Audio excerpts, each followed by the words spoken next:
G'day everybody. This one here is some advice for people who cheat and for people who are thinking about doing it and maybe they might not do it. But here it goes. You know, you shouldn't cheat, definitely if you have a family. And this is why. Because you don't know that you might be on a show called Cheaters. You don't know that when you cheat that you actually still do love your woman and you want to stick with your kids for real because you're doing a sexual urge moment of cheating, aren't you? You never have to cheat, right? You just leave someone. You could like someone, meet someone. You don't have to give them a kiss or anything. And maybe if it happens once, you go, whoop, that shouldn't have happened. And now I'm definitely going to have to go tell the person I'm with that it's over. Because what you need to do is you need to tell your person that it's over before you go out and do something. That's the right, fair thing to do, isn't it?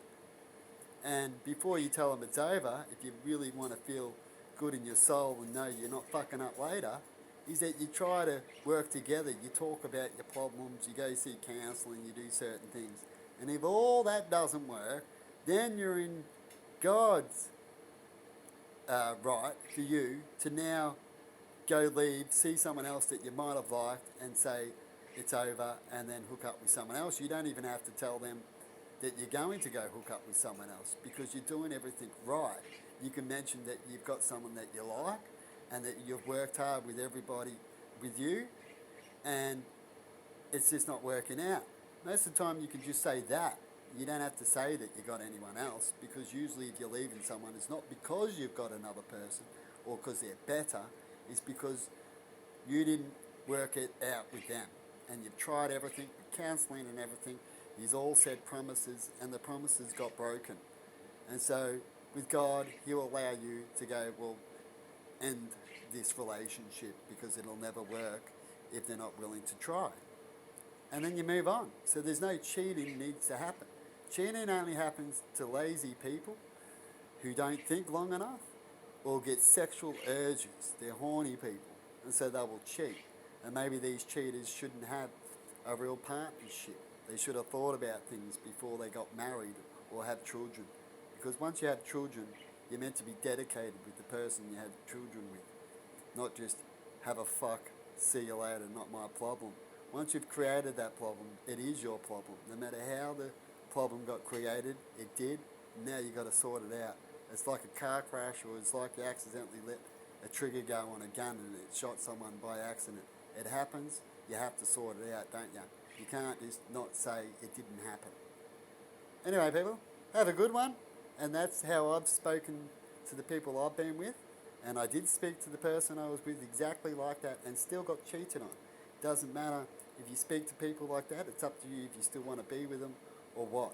You hope that you can speak to your partner and tell them that's the way they should do it. And before I got cheated on, I was talking about us not connecting and we need to fix things, otherwise I might move on. And that ended up making the problem worse instead of fixing it. And yet that's the truth because the other person didn't want to speak what was really on their mind and kept things a secret till too late. Right? And that's how cheating can happen too. Because they assume that you might be doing something. And there is no assumption. Definitely a person who wants to be honest, you shouldn't want to assume too much and you should talk to these people. But anyway, everyone learns their lessons.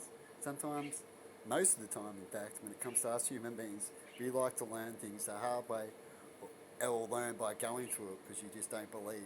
Like touching a hot plate. Everybody ends up touching a hot plate because they all want to know what hot means. And so in the end, someone will go, even though you've been told you can't touch that, it's hot. For most people, I wouldn't surprise me if someone out there has never touched anything hot, but they will know what hot means by hot water. But you learn by touching it, and then you realise, shit, that's what hot means. You understand?